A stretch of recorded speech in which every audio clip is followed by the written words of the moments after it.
As the first time at one of these nights, I will need that back in a second. But the first one I don't need. I think I'll remember this. I haven't done it in like a month. I don't know, fingers crossed. If I don't, RIP me. This is called tearing fingernails under tables. Once one is gone, she's forced to move on. A remedy, a rave, drowning under heavy lights, rubbing and swaying the night away. As this man is scouting something to lift his heavy day. Her, yes, her on the dance floor. She's with a couple of guys. I'm sure he saw her smiling as they touched her bum. Why should he be denied a bit of fun? Grabs her by the arm, demands they dance. When she says no, his hands have nowhere to go. So he shoves back, spits some curses, blames it on her short skirt. I can hear him dub her a whore and spit some more as she heads out the door. Now all I can do is smile to her a goodbye, but my hands are under the table as I tear off each pointy fingernail. She's soon to be over all the commotion, walking, talking, laughing, hiding tears under powder, going home with another unknown. At least it's better than being alone. Because it's not even sex she wants. Of this she's sure. Just someone to stop her thinking about the one before, the one who only left her wanting more and more, and my hands are under the table as I tear off each pointy fingernail. He's alone at the bar. Can't bring himself to go back to that same stale sofa. Tosses the lime in the bin as he necks the last gin. He knows what he wants, doesn't know where to begin. Gets up from the stool, paces through town, wind blowing flat cap off sticky hair, smelling chip pitters in the air.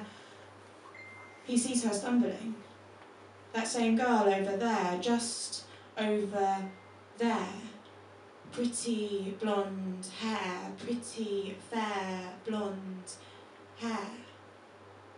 Now, a punch, a kick, for him was never much of a sin, just as long as it kept his masculinity intact. Sex for him was never a sin. Sex for her seemed to turn her name black. But this was not even sex for her. 1 foot bare, wet, cold, as tears drop next to an overflowing dustbin on a side street by Asda. What a price to pay for turning him away. Fingernails all ripped off. I walk home. I pick up a single high heel off the side of the road. Cinderella must be laid back from the ball. But no, I've seen it before. In fact, I think I was there when it was bought. I give her a call. Answer phone kicks in. And as I carry her shoe through town, cars beep, engines growl. A city never fully sleeps, and someone is always on the prowl. Thank you. I have poetry pamphlets for sale if anyone wants to. Am I allowed to do that? Of course you are. Sorry. If you want to buy it, they're £2 each, you know. Even if you don't read them, it's quite nice to be like, oh, I bought a poetry pamphlet. Something that creative people do. Creative people. This one, oh no, I don't want to do this one. I always change my mind. I'm like, oh, which one should I do? I don't like doing new ones that I've just written recently and stuff like that because I think that they're shit.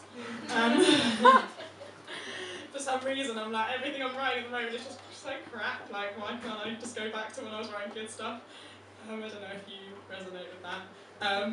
But this one is about a guy I kind of used to see, and do you know when you used to like kind of be with somebody or be friends with somebody and they have a really annoying habit, and it's like, well, fuck, do you do that all the time? And then you're not there, and then they're not there around anymore, so it's like, oh, that's good that I don't have to witness that anymore, but I kind of liked it in a weird way. I don't know why I'm going on about this, but this is what inspired this poem. It's called The Skin of Your Lips. I wonder if you still pull the skin off your lips between the tips of your teeth. How you used to suck them in, gnaw and chew until a trickle of blood seeped through. They were cracked, blistered. But when I reached for the balm, you always refused. tearing off skin so calm, like picking off scabs that forever grew back, identical. It was like this you would touch me, openly, compulsively, stroke my bare skin, scratch my leg, pull me inside you, where I could confide in you, where I could hide in you. But you would only pull me in to somehow tear me off, like you were the light, I the moth. I can't begin to finish writing about you because I feel like when I do, you will stop existing. As if when I put pen to paper, you are there, quietly listening, and I'm taken back to the time I was reflected in your eyes, bathing in water like it was our christening. Words of praise written into the bubbles, soaked, absorbed into my pores. You informing me of how special I was, or how special we could be, knowing how easily to fill a girl with glee. It was written in law for you, carved into the rocks that taught men how to woo. It was trying to confirm something as fact that you already knew to be untrue. What a perfect little brief contradiction we were. You watered my roots, trod on my buds, and still bade me bloom, alone in a darkened room, lying next to you, alone in a darkened room. Each thing done to me by you was a cracked reflection of all you could not face up to. You may be sharp, smart and raw, but all your self-diagnosed definitions mean nothing. Nothing if you have not found someone worth embodying them for.